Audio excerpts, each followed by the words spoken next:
73वी सांगली जिल्हा अजिंक्यपद कबड्डी स्पर्धा पुरुषांत ईश्वरपूर तर महिलांत शिवशक्ती ठरले विजेते।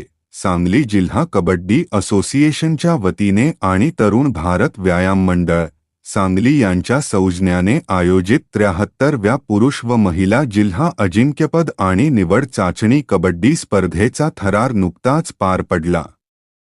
राष्ट्रीय कबड्डीपटू स्वर्गीय भरत ताटे क्रीडांगणीत संपन्न झालेल्या या स्पर्धेत पुरुषांच्या गटात ईश्वरपूर व्यायाम मंडळाने तर महिलांच्या गटात शिवशक्ती व्यायाम मंडळाने अजिंक्यपदावर आपले नाव कोरले।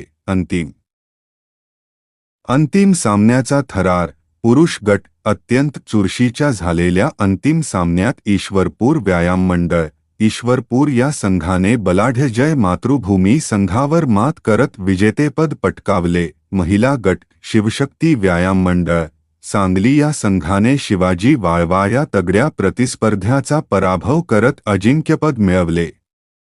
दिमाखदार बक्षीस वितरण स्पर्धेचा बक्षीस वितरण समारंभ सांगली जिल्हा मध्यवर्ती बँकेच्या उपाध्यक्षा जयश्रीताई पाटील यांच्या हस्ते संपन्न झाला।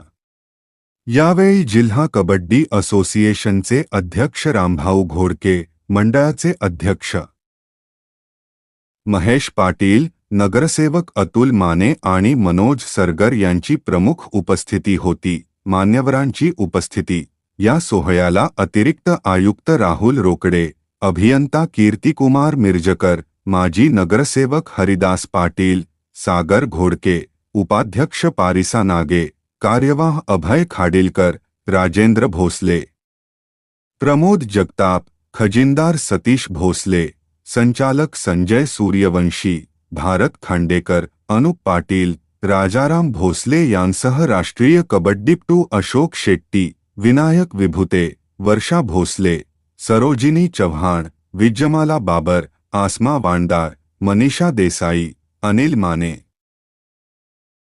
मधुकर साळुंखे आदी मान्यवर उपस्थित होते। सुसूत्र नियोजन आणि संचालन स्पर्धेचे नेटके सूत्रसंचालन डॉक्टर सुहास भटकर यांनी केले। ही स्पर्धा यशस्वी करण्यासाठी शुभम लाटवडे, अमित देसाई, अरुण बाबर, जगदीश निरगुडे, संतोष मडिवाल, अनिकेत साळुंखे, कपिल खैरे, विकास सोनवणे, अनिकेत कल्लोळे व मंडळाच्या सर्व खेळाडूंनी अथक परिश्रम घेतले। सम्यक महाराष्ट्र न्यूज साठी प्रमोद चिनके सांगली। अशाच नवनवीन बातम्यांसाठी आमच्या चॅनेलला नक्की सबस्क्राईब करा। धन्यवाद।